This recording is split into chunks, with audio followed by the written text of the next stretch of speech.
welcome to another Chelsea chat. I've not been doing videos at the moment, A, because there's so many Chelsea news videos out there, and B, because I had a bit of a health relapse. But that many people have asked me what I think about the Enzo Maresca appointment that I thought I'd just come on camera and give you my thoughts.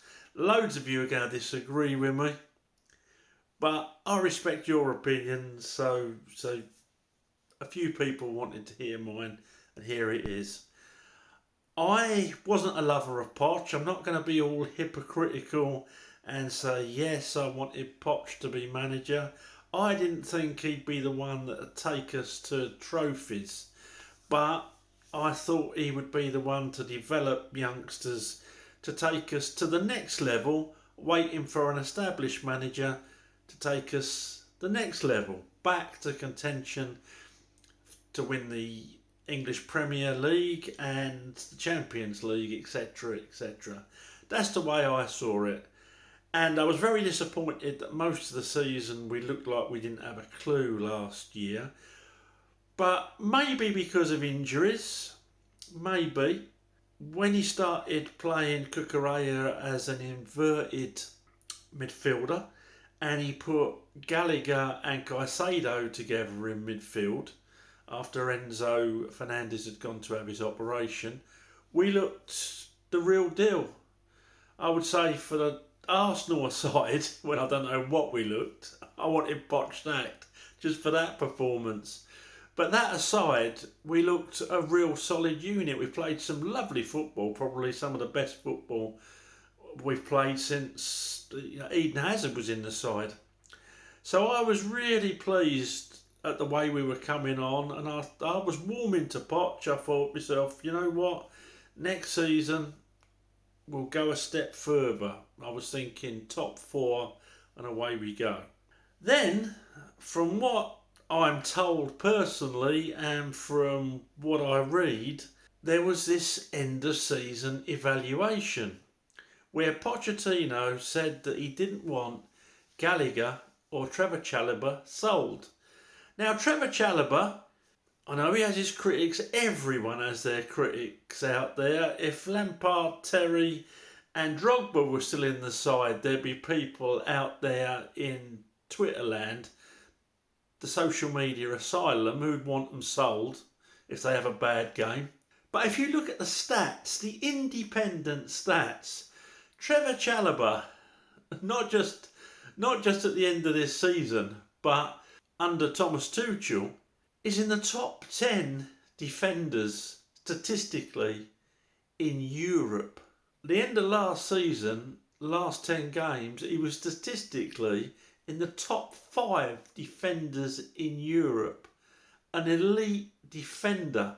I don't think we value Trevor Chalobah enough. I've said that in previous videos. So anyway, Poch went into that meeting, didn't want Trevor Chalobah sold, and he didn't want Gallagher sold. Now, let's bear in mind that the reason that we're skirting round financial fair play, or whatever you call it now, and we're selling hotels to ourselves and probably leasing cars to ourselves to get round this, is because we went out and we bought people like Dizazi at 35, was it 38 million?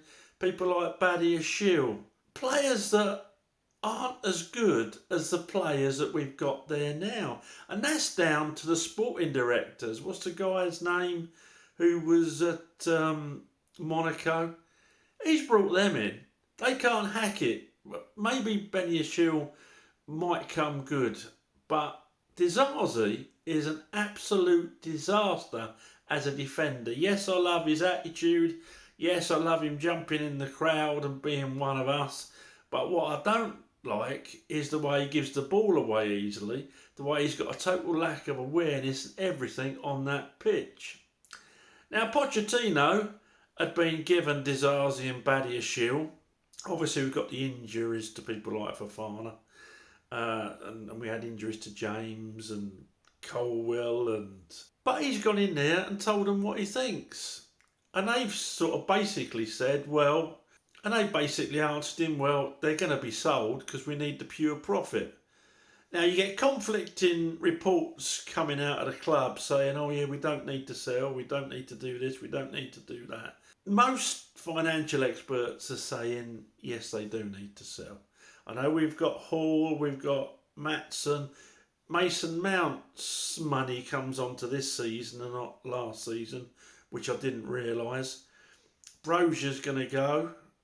Probably Omari Hutchinson as well would be a good bit of business, although that's not pure profit because obviously we bought him. I think it was from Arsenal, wasn't it? But yeah, Pochettino's gone in there. These owners have got to sell a few. They love the pure profit and then buy in players and putting them on contracts that can negate financial fair play by spreading their cost over 5 years. And we've seen their business plan. And Pochettino has put his foot down, the same as Tuchel did, although there were other aspects to that. Good old Tommy went on a right one apparently. But Pochettino said, no, we need, and I need this. I need experience in the side. And the sporting directors basically said, no. Now, we've just signed this, well, we haven't signed anyone until the 14th of June when the transfer window opens. But this guy, Tozin at Fulham, who's decent. He's not gonna turn you into world champions, but he's decent. We signed him on a free. Now he's an upgrade on Dizazi, I'll give you that. But we signed him on a free, and we're gonna sell Chalobah, and we're gonna keep Dizazi. People ask me what I think about that. Let's say these owners were car traders. They'd be knocking out top of the range Land Rovers for 10 grand, and they'd be buying Reliant Robins in part exchange for 200 grand, as long as they could spread the cost over 5 years. That's in effect what they're doing. Absolutely crazy. Absolutely crazy and not conducive to having a successful team at all. Now, Enzo Maresca, his first managerial role, I mean, he's been employed because he used to work with Pep. If they couldn't have got him, we probably would have got, I don't know, who else would have worked with Pep? Manchester City's kit man. The woman that does the sandwiches at Anfield because she's worked with Klopp. I don't know what goes through these sporting directors or these owners' heads, but it looks like he's been given a 5-year contract with a possible 1-year extension on the fact that he used to work with Pep Guardiola. Pep Guardiola. That can be the only reason. It can be the only reason. His first job in football was at Parma, who had a decent side. And he won 4 games out of 14 there. He got the sack because they had a real good side and he couldn't get a tune out of them.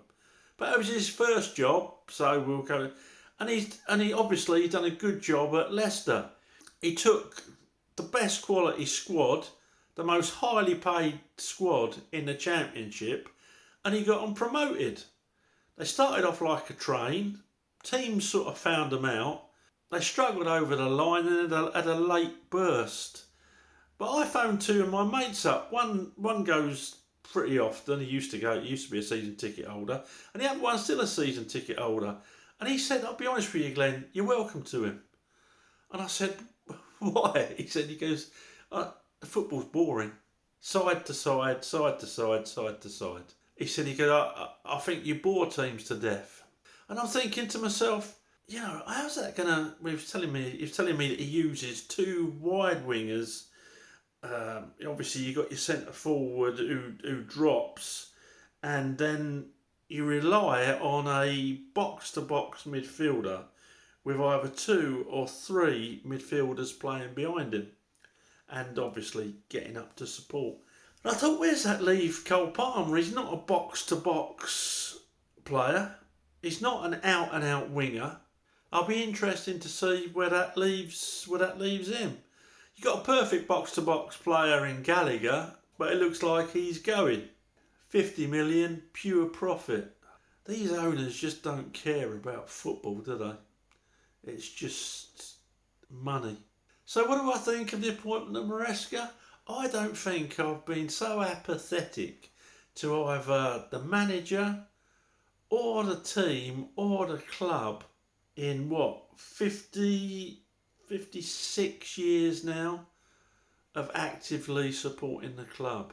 I can't remember a time where I felt so what. And that's the owners and that's the sporting directors that have done that. You feel sorry for the young lads going through that academy. It must be absolutely soul destroying for them. We've had a manager that's taken us to some sort of acceptable level of standard of play. He's taken him 3/4 of a season to put some sort of style into that side, and now he's gone. And we're starting from square one again. With a guy that won 4 games in 14 for Parma and a guy that managed to take the best team in the championship to promotion. I'm sorry. I don't get it. I don't understand any of it. So those that ask me, I'm the wrong person to ask. I really just don't get it. We're looking at Elise, but as far as I can see, Man United are paying better wages, and he's just going to replace Madueke, isn't he? I don't know. Sesko, unproven in the Premier League. I'd have gone for Tony, whose price has gone down, but what do I know? Anyway, let me know your thoughts. What do you think of Enzo Maresca? Before anyone starts, yeah, of course I'll support him. You know I don't go manager out just for the sake of it. I'm certainly not bothered about clicks on this channel. Although, if you can subscribe and like, I'd appreciate it. But even though I support him, I find his appointment totally uninspiring. Same as these sporting directors, same as these owners. Okay, I hope I get proved wrong. I love nothing more than being proved wrong. Okay, I'll speak to you soon. Let me know your thoughts. That's why I do these. Thanks for watching.